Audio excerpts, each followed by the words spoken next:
এই মোরগটি প্রত্যেকদিন সকালবেলা চিৎকার করে সবাইকে এইভাবে ঘুম থেকে ডেকে তোলে আর গলা ঠিক রাখার জন্য এইভাবে জল দিয়ে তার গলা পরিষ্কার করে। কিন্তু তখন সে কিছু একটা শব্দ শুনতে পেয়ে এই ঘরের দিকে ছুটে যায় এবং দেখে সেখানে কোনো মুরগি ঘুম থেকে ওঠেনি।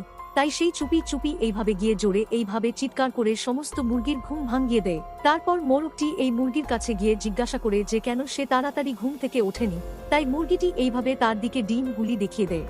তারপর হঠাৎ করে একদিন এই খরগোশের বাচ্চাটি সেই মুরগির ডিমগুলি দেখতে পায় আর সে খাবার ভেবে আরও একটি খরগোশকে সেখানে ডেকে আনে আর সেই খরগোশটি সব বুঝতে পেরে সেখান থেকে চলে যায়। তারপর এই বাচ্চাটি ডিমের ওপরে বসে বসে ভাবতে থাকে আর তখনই সেই ডিমটি ফেটে একটি মুরগির বাচ্চা বের হয়। তারপর সে নিজেই ডিমের ভেতরে ঢুকে যায় আর তখন সেই বড় মুরগিটি ডিমের ওপর গিয়ে বসে যায়। আর তারপর থেকেই এই খরগোশের বাচ্চাটি সেই ছোট্ট মুরগিগুলোর সাথে থাকতে বাধ্য হয়। আর এটি দেখে আরো একটি খরগোশ হাসতে থাকে। যাওয়ার আগে তোমার ফোনে কত % চার্জ আছে তা কমেন্টে জানিয়ে দাও।